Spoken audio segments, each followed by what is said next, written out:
This one is for the teachers who showed up on the hard days. Not just the good days. Those are a little easier.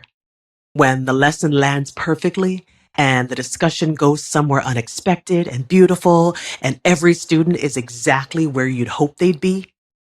On those days, showing up is its own reward. I'm talking about those other days. The days when you're running on 4 hours of sleep and a cold cup of coffee and a stack of ungraded papers and a memory of a conversation that didn't go the way you'd hoped. The days when a student says something that broke your heart just a little, and you had to hold yourself together until 3 o'clock and then sit in your car for 10 minutes before you could drive home. Yeah, one of those days. The days when the lesson fell apart and the technology failed and the support you needed was not there. And then you wondered quietly and privately in that space where, those honest thoughts live, whether any of this was making a difference. And then you came back the next day. That is what I want to talk about today, because the coming back part, is the thing that nobody fully accounts for. And it's one of those things that changes lives. Welcome to Show Me the Math Receipts. I'm Sally Smith, founder of Number Navigators. This is the final day of Teacher Appreciation Week. Of course, the week is just not long enough. But before we close this week, I want to make sure that we take the time to truly say thank you to our teachers of every grade, in every state, every country. We appreciate you. On this last day, I want to bring everything together that this week has been about. The teachers who made me, the profession they represent, the truth about what it means to show up for students every single day of a career. So let's close this week. Let's do it right. This week I told you about Mr. Chambers and his Calvin and Hobbes comic strips and what it taught me about engagement and relationship and the power of a teacher who makes students want to come to class. I told you about Miss Katsuno, whose compassion was so consistent and so deep that she went into the ministry afterwards, and nobody who knew her was even slightly surprised. I told you about Miss Harwood, who encouraged me to audition for Dorothy, watched me become the Wicked Witch. We survived a very unwelcome bird in the classroom, and then she never lost her calm for a single second.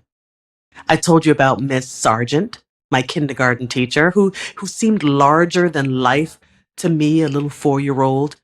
And she turned out to be just as nervous as any teacher standing in front of the room for the first time. I also told you about Mr. Riley, who made me prove everything, who used a microscope to cure a habit that I'd had for years, who planted the seed for a podcast called Show Me the Math Receipts without ever knowing it. And I told you about my mother, Allison, an educator for 35 years, a woman who climbed through every rank of her field and used every bit of that authority to make sure her staff were treated fairly and every child in her care was treated fairly. She was delivering courses on equity and inclusion before it was on anyone's agenda, because she was watching injustice happen and she wasn't willing to just name it. She was always not the popular person for it, but people knew that if you needed someone to hold the line, it was going to be Allison. I told you about Tunisia, with our flip phones and her same number for the last 30 years, and our laughter, maybe sometimes tears and frustration at the end of hard days. And about Sue, who checked in on me and coached me and opened her home when I needed somewhere to be. Every one of those people showed up on the good days and on the hard days. On the days when it felt like the work was landing and the ones that when nothing went according to plan, they showed up, they stayed. And they changed things quietly, specifically, irreversibly for the students and the colleagues who were lucky enough to be in their orbit. So here's what I believe about teachers who stay in this profession for the long haul. They stayed because they've had a moment, sometimes many moments, where the work showed them its full power, where a student understood something that they'd never understood before, where a conversation changed the direction of a day, where they looked at a room full of young people and felt, in that clear and certain way that cuts through all the noise, this is exactly where I'm supposed to be. And in mathematics education, that moment has a particular texture because a lot of the students who come into the math classroom have already decided that they can't do this. Those are the ones carrying years of anxiety and negative identity and broken confidence. When those students have a breakthrough, when the math suddenly makes sense, when they look up from a problem that they've been wrestling with and say, wait, I've got it. That moment is worth everything. Every hard day, every late night, every early morning. I was one of those early risers. Every unreturned email, an inadequate resource, and moment of feeling unsupported by a system that should be doing better.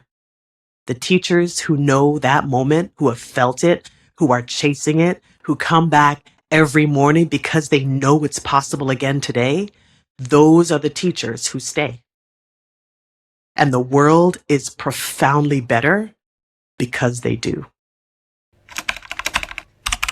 Here is the math education thread that I want to leave with you as we close this Teacher Appreciation Week.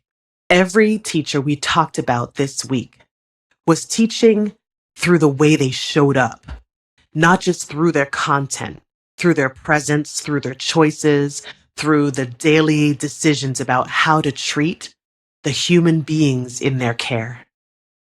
Mr. Chambers, he taught us that joy and rigor belong together. Ms. Katsuno taught us to see through errors to the thinker who made them. Ms. Harwood taught us that calm is the curriculum when chaos arrives. And Ms. Sargent taught us that uncertainty is not a disqualifier. It's a condition under which courage operates. Mr. Riley taught us that everything is evidence, and evidence is everything, and that the receipt is always worth producing. And my mother, Allison, taught us something that undergirds all of it, that equity is not a program. It's not a trend. It's not a box to check on a list. It's a responsibility. And that the difference between doing what is legal and doing what is right is not a small difference. It's everything. A math classroom that is technically compliant, but not actually equitable, is still failing children. She knew that before most people had the language for it. And she held that line for 35 years. So that the educators around her would know where that line was. Tanisha taught us that community is a person, specific, irreplaceable, and sometimes reachable on the same flip phone for 30 years. And Sue Jackson taught us that mentorship at its best is not a program or a PD. It's a choice to see someone, to invest in them, to open whatever door needs opening so they can keep going. All of that is education. I'm a math teacher, so all of that is mathematics education. All of it shapes what happens in a math classroom. All of it determines whether students leave believing they're mathematical thinkers or leave believing the door was never opened for them. The teachers who show up, the ones who really show up fully on the hard days, and the good ones, are the ones who keep the door open. And that matters more than any standard or any assessment or any accountability measure ever designed. This is the last episode of Teacher Appreciation Week. And I don't want to just say goodbye. I want to tell you exactly what's walking through the door on Tuesday and every Tuesday after that. Because everything we talked about this week, all of it, every story, every teacher, every moment is the reason Show Me the Math Receipts exists. And on Tuesday, the show officially begins. I want to tell you what that is because it's not necessarily a content episode. It won't have a lot of research or frameworks. Episode 0 is an invitation.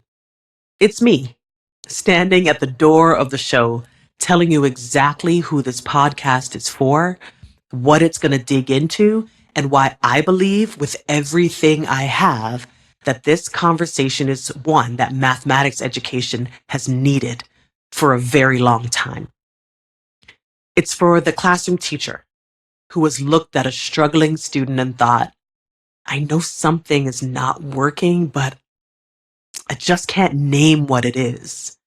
It's for that math coach who sees exactly what needs to change in a classroom, but doesn't always have the language to help a teacher see it too.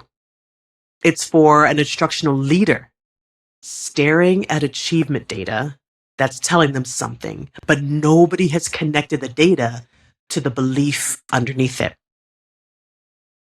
And it is for the pre-service teacher sitting in a methods course right now or in their student teaching, trying to figure out what kind of educator they actually want to be.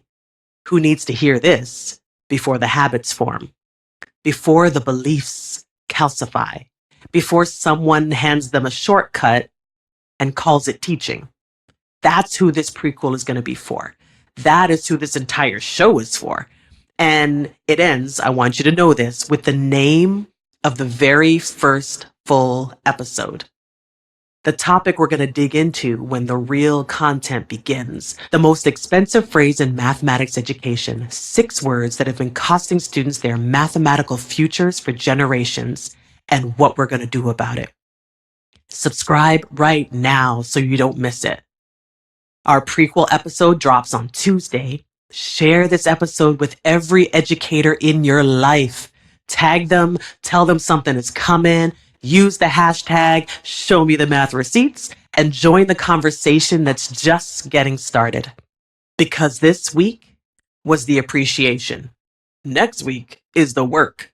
And the work, grounded in evidence, built on compassion, and absolutely committed to every student who has ever been told that mathematics was not for them. That work starts Tuesday. Please be there. Now, today is the last day of our Teacher Appreciation Week giveaway. To enter, make sure that you fill out the form below and share this episode. Tag a teacher who showed up on the hard days and made a difference anyway. Use the hashtag Show Me the Math Receipts, and I will announce this week's final winner on Tuesday. So then you'll have 2 reasons to be there. To hear who the winner is and the beginning of everything. 5 days, 5 episodes, 5 giveaways, and hopefully 1 clear message. Teachers matter. And this show is proof. To Mr. Chambers, the comic strips worked, and I'm still running towards the classroom because of you. Miss Katsuno, you showed me what do unto others looks like when it's not a saying, but an actual way of life. Thank you. Miss Harwood, thank you for the Wicked Witch role. It was exactly the right one. Miss Sargent, thank you for showing up nervous and making it look like certainty. You gave a 4-year-old girl the safest first days of school that she could have ever asked for. To Mr. Riley, prove it. 2 words, my whole podcast. Thank you. And to my mother, Allison, 35 years of choosing what was right over what was easy, of holding the ethical line when no one was applauding and not moving off of it anyway. You handed me a lens before I knew I was going to need it. This show is built on what you taught me. To Tanisha, almost 30 years. You know what? I'm going to call you after this. And Sue, thank you. Thank you. Thank you for supporting me. Thank you for allowing me to stay in your home. And thank you for saying that I was the best math teacher you had ever met on the days when I needed to hear it most. And to every teacher listening to this episode, thank you for the visible work and the invisible kind, for showing up on the hard days, for staying, and for choosing this every morning when the morning can be difficult. You are changing lives. One student, one lesson, maybe one comic strip, one calm response to a crazy bird in the room. So before we close, I'd like to announce yesterday's winner. Drum roll, please.